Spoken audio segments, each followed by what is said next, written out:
আপনি একজন আইনজীবী হিসেবে আরজি কোর্ট দেখলেন, কামদানি দেখলেন, হাঁসখালি দেখলেন, নতুন করে সংযোগ হলো জয়নগর। 9 বছরের নাবালিকাকে ধর্ষণ করে খুন, কি বলবেন? দেখুন, এই পরিপ্রেক্ষিতে মমতা বন্দ্যোপাধ্যায়ের বয়স হয়েছে, উনি একজন বৃদ্ধা।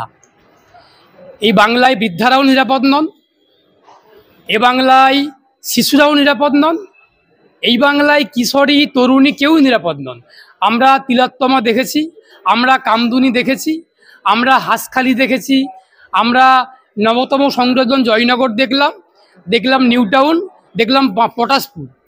সুতরাং এই সামগ্রিক পরিস্থিতিতে একজন আইনজীবী হিসেবে বলতে পারি খুব স্পষ্ট কথা এবং খুব ছোট্ট একটা কথা, যে রাজ্যের, এই বাংলার রাজ্যেতে, পশ্চিমবঙ্গে আইনের শাসন বলে কিছু নেই, ল অ্যান্ড অর্ডার বলে কিছু নেই, আইন শৃঙ্খলা ভেঙে পড়েছে।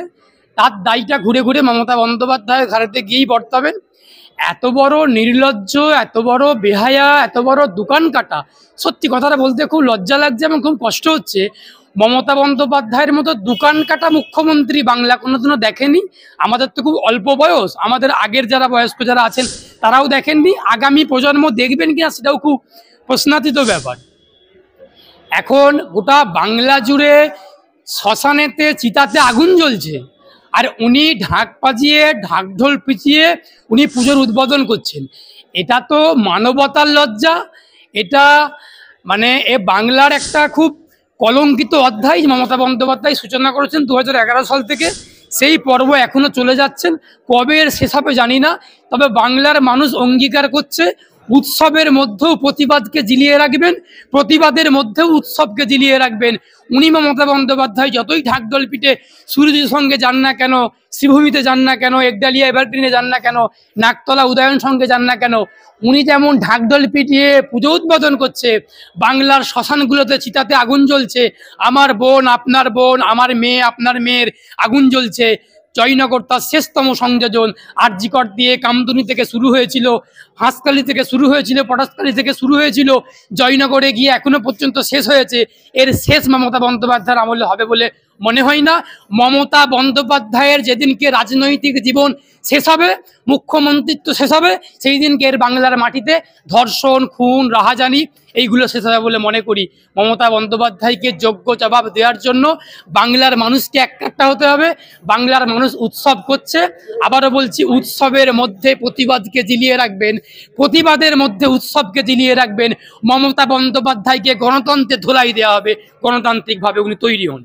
এই জয়নগর ইস্যুতে কার্যত মুখ্যমন্ত্রী প্রশাসনের পাশে দাঁড়িয়ে বলেছে যে দুটো একটা কাজ করলে পুলিশ প্রশাসনের ভুল হবে। এটাকে কেমন ভাবে দেখছেন আপনি আইনজীবী? দেখুন, পুলিশ প্রশাসনের দুটো একটা ভুল হবে, উনি তো পুলিশ মন্ত্রী, আমরা একটা ভুলও আশা করব না। একটা ভুল হবে এটাও আশাতীত, এটাও মানে আশা করা যায় না। সেক্ষেত্রে দাঁড়িয়ে পুলিশ মন্ত্রী বলছেন পুলিশ প্রশাসন দু একটা ভুল করবে, এটা খুব অসংলগ্ন কথাবার্তা, শিশুসুলভ কথাবার্তা। এটা, এই কথার কোনো মূল্য নেই। এবং একজন সাংবিধানিক প্রধান, একজন প্রশাসনিক প্রধান নির্বাচিত, তার মুখ থেকে এই ধরনের লাগামহীন কথাবার্তা এগুলো আশা করা যায় না। বাংলার পুলিশ প্রশাসন একের পর এক ভুল করছেন, একের পর এক নোংরামি করে যাচ্ছেন, প্রতিবাদীদেরকে আক্রমণ করছেন, প্রতিবাদীদেরকে মামলা হামলা করছেন।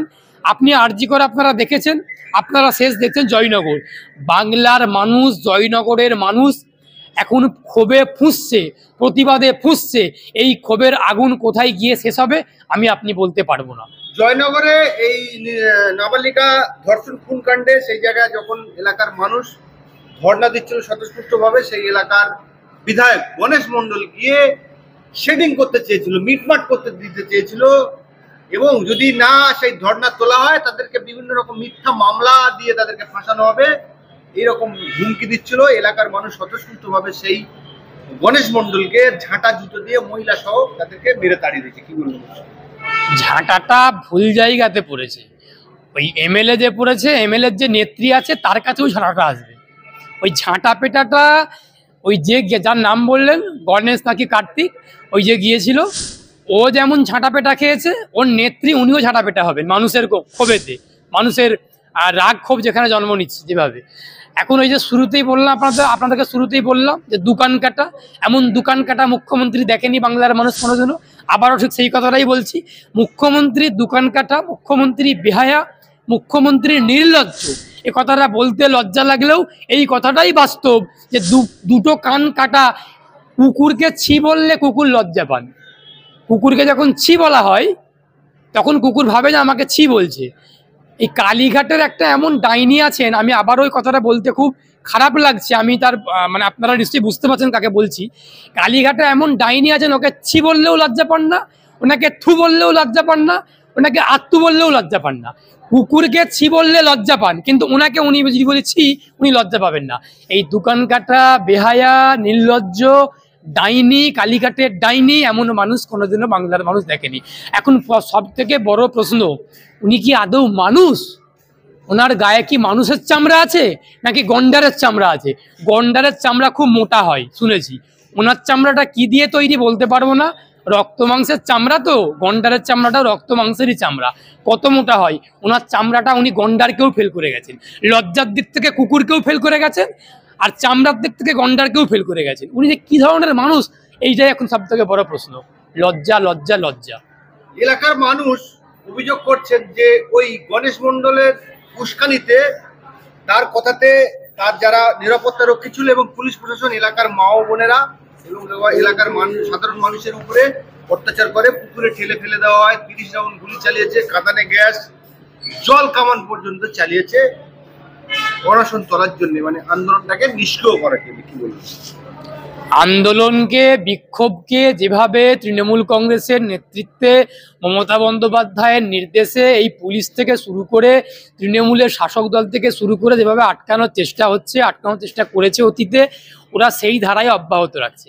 বাংলার মানুষ রাগে ক্ষোভে ফুঁসছে এই উৎসবের মরশুমে, যেখানে দেবী পক্ষ চলছে, দেবী পক্ষের সূচনা হয়েছে, দেবী পক্ষ চলছে, সেখানে রক্ত মাংসের দেবীরা শ্মশানের চিতাতে আগুনে জ্বলছে।